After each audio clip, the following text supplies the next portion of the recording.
Hello everyone, I am going to share with you the story of our third child, our third son. He was born at home. He was born 10 days ago on September 18th, and it's been a great transition. So I'm a mom of 3 boys, I'm a potty training coach, I am married to a wonderful husband. This will be our second home birth. We did a birth center for our second, so whether you count that as like a home birth or not, all 3 have been unmedicated. If you want to listen to my previous 2 birth stories, they're on my YouTube channel as well. So my water broke the evening of September 17th. We were all expecting for him to come like a week earlier, because both of my previous 2 boys have been, the first one was 39 weeks and 1 day, and then the second was 39 weeks and 3 days. And so I'm like, oh, well, I'm pretty confident he'll be delivered at 39 weeks, but it ended up being, he was born in 40 weeks and 1 day. So all of our due date predictions or guess dates were wrong. But we still made plans, and we're like, hey, we might have a baby by this point, so we might have to cancel, but let's make these plans anyway, just in case. And which was great because it kept me busy. I wasn't like just sitting around, just like waiting for contractions to start. I was just keeping myself busy. So we actually had dinner at a friend's house the previous evening, and it was great. We just spent some time together, and then we came home. I sat on the couch, and I immediately jumped up. My mom was there, and then my husband was there too, and I like kind of made a beeline to the bathroom, and I'm like, I think my water just broke, and they're like, oh. And so then I'm like, actually, I don't know. I'm not quite sure. And so with a home birth, typically you have like a box full of items, and one of them is, I don't know if it has an official name, but it's kind of like a Q-tip, and like a long Q-tip that you can check to see if your water broke, because it comes out a certain color. But essentially, I texted my midwife and I said, hey, I'm pretty confident my water just broke. And she said, okay, can you check with this Q-tip type thing? I said, yeah, sure. I've done it before. I think it was with my firstborn. I checked and it did. I'm like, great. It's like a bluish color. And she said, awesome. So now I hadn't had any contractions. My water broke officially, but contractions hadn't started. So this was like, 9:30 at night on September 17th. So she said, okay, just call if they start in the middle of the night, but she will plan to come first thing in the morning, and then she'll just kind of stay there until the baby's born. I said, great. So I woke up a few times overnight, kind of like some mild cramping, but really nothing to imply like labor starting, like it's go time. So I woke up, like my 1-year-old woke up at like the middle of the night for, a couple of minutes, but then I like saw on the monitor, he just like laid back down, went back to sleep. But I couldn't get back to sleep for like maybe 45 minutes to an hour. That was unfortunate, but I've had worse nights of sleep. So the midwives, there were 2, they came over around 9:30. And so they checked the baby's heartbeat. Heartbeat was good. They checked my blood pressure. Blood pressure was good. I'm looking at my notes over here. So in case you're noticing, I'm looking over here just because I wrote this 3 days after the baby was born, just because, like typically if you're watching this, you've probably given birth. That like the details, just like you forget about the details with each day that passes by. And then you try to remember the whole story like a week later or a month later. And you're like, I don't remember the details, the graces of the labor, that you kind of forget about it, and then you go through it all over again. But yeah, so I hadn't had really any contractions or consistent contractions by this point. If you're not familiar, if your water breaks, you don't have contractions or labor doesn't start within the next 24 hours, then there's more of a risk of infection to the mother and the baby. And so it was really important to get labor started. My midwives, they were like, hey, we know some things that can help to get labor started. She had asked if I was open to a cervical check. The way that I've kind of viewed cervical checks is I know myself, and I'm the type of person that like in my mind might think, well, if I think I'm like 7 centimeters, but then I get a cervical check and I'm only like a 3 or a 4, that's going to discourage me. And so at least with my first one, I avoided a cervical check just because I didn't want it to like mentally discourage me. I did get one with my second, And then with this one, I said, like, actually, yes, I would like to do a cervical check just because it's a situation where like my water broke and I'm still not having contractions this far later. And I think it's important for us to kind of know where we are, to give us that information to help us know what to do next. So she checked. She said I was about 3 centimeters.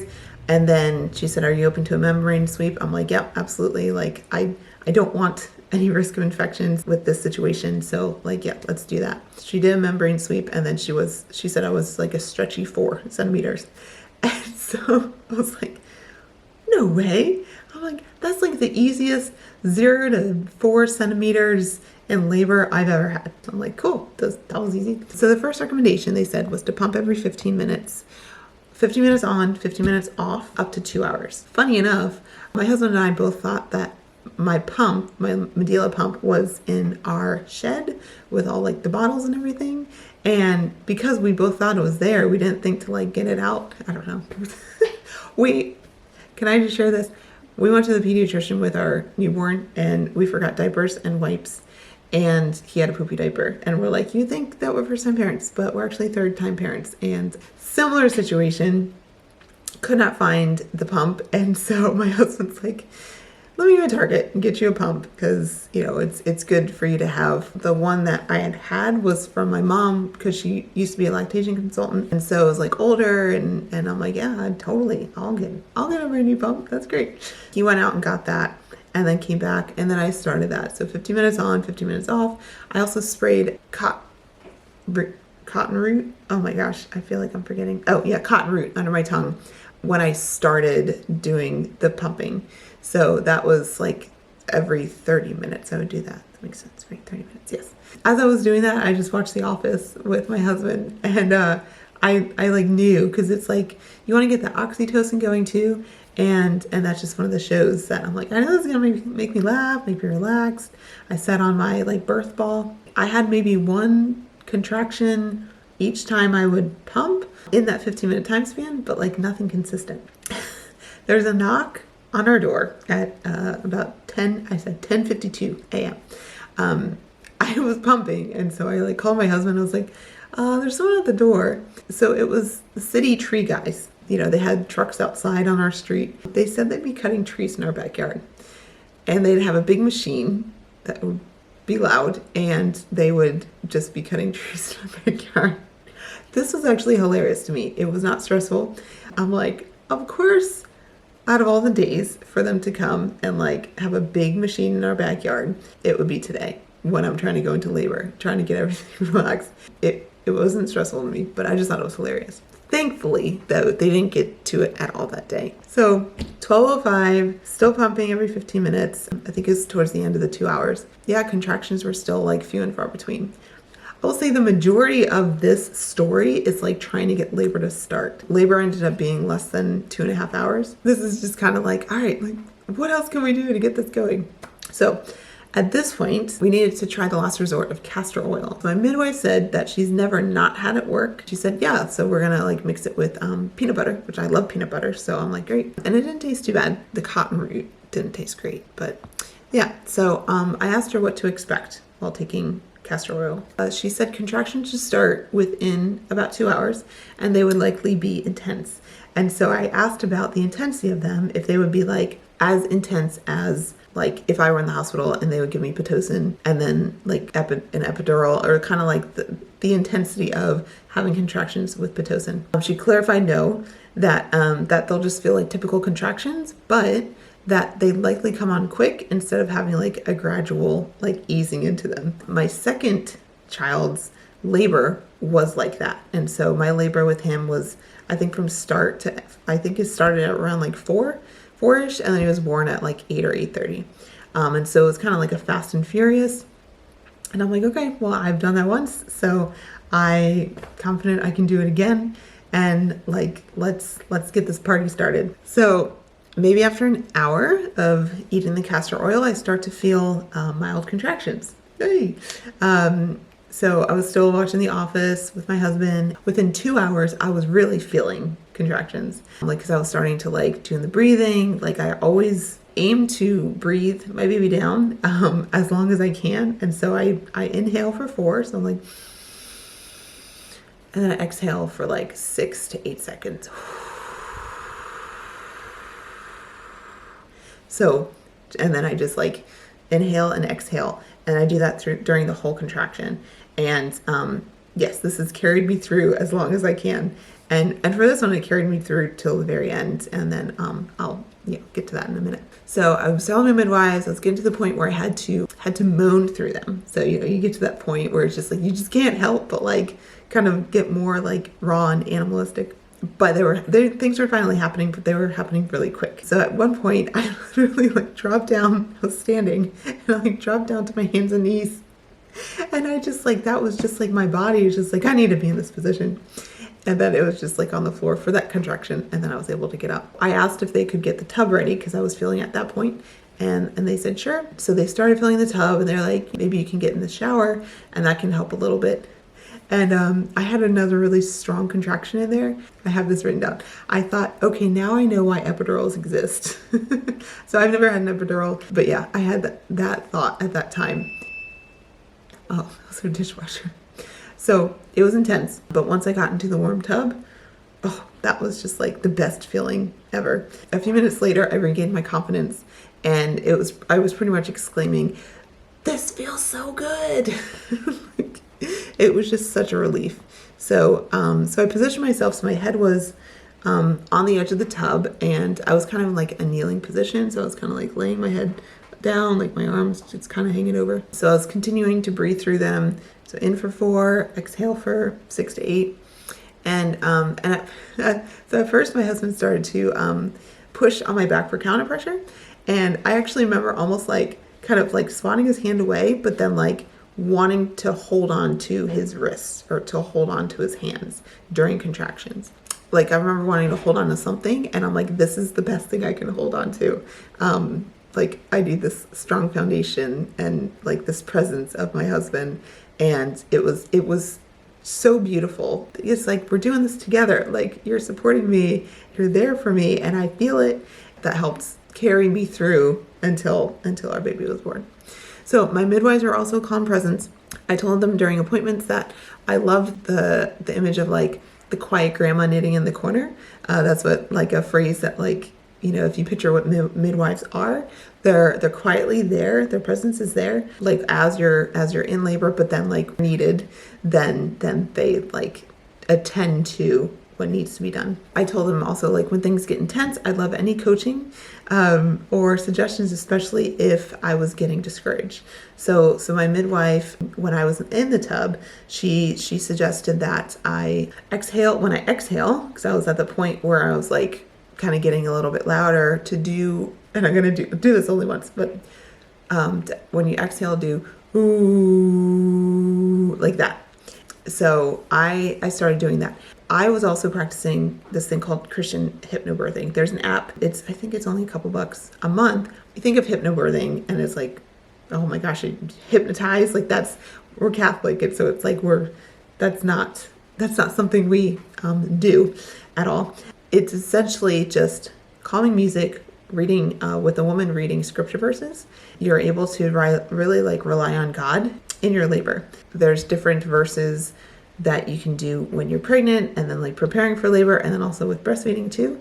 And so it's been really helpful because it's all like scripture based, and just you enter into a prayerful experience with that. So I had been kind of like each week listening to these tracks and getting familiar just like with the scripture verses and everything. So Rob actually put that on when I was in the tub. And so that was really helpful because it was just very calming and very soothing. And then just like reminding me that it's like, God is my strength. Like I can't do this alone. Yeah, just like relying on God. My 2 previous births, I remember going through transition when I was in the tub.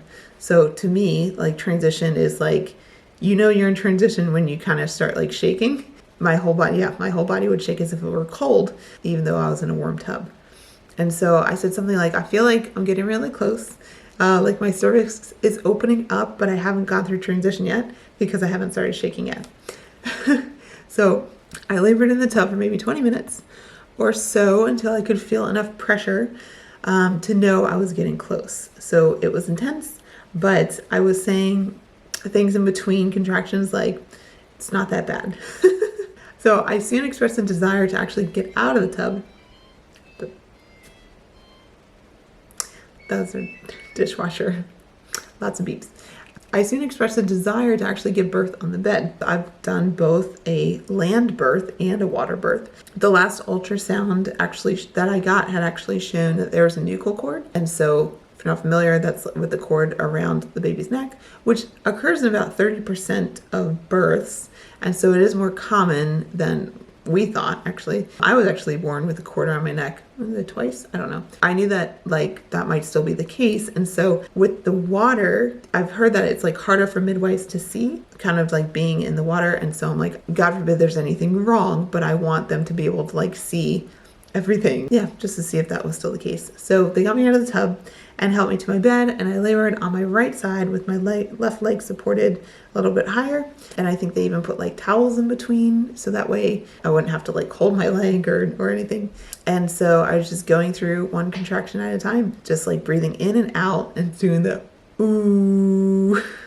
Okay, if you've seen Finding Dory, I legit thought of, it's like the whale that does that sound, and he's like doing his like the echo. So if you're trying to get a more animated visual, that's what it sounded like. And when I would like kind of veer off, and I would sound more of like the like, oh no, out of control, and they would just bring me right back. My husband, the midwife, they would just kind of bring it back to like ooh, and I'm like, okay, ooh. And I said I would do this once, but you got more. I was even saying, I can do this. And my husband's like, you are doing this. Yeah. And so my whole body started shaking at one point during this time.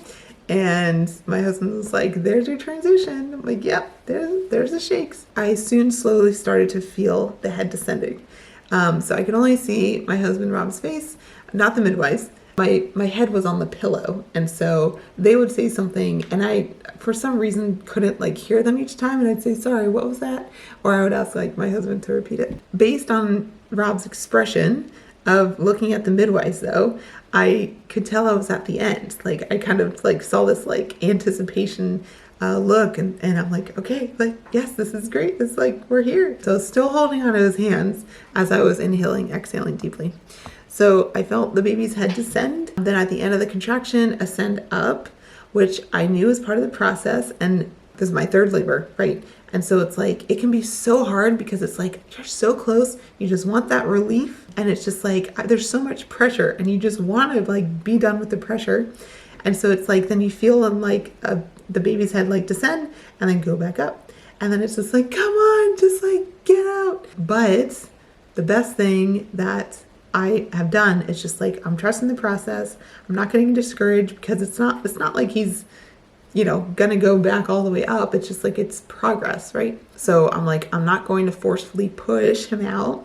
I'm just continuing to do what I'm doing, just like the breathing. It's tempting. It is so tempting, right? But I've never torn. And I believe part of the reason is because I really try intentionally not to forcefully like purple push, if you were just like, you're like push, like just like try to stay in control of your breathing as much as you can. It's hard. But with my second birth, it was kind of more of like, I think I was a little more impatient, but I still have never torn. So I got to a point where he was crowning and he stayed there, and I exhaled him out with another ooh.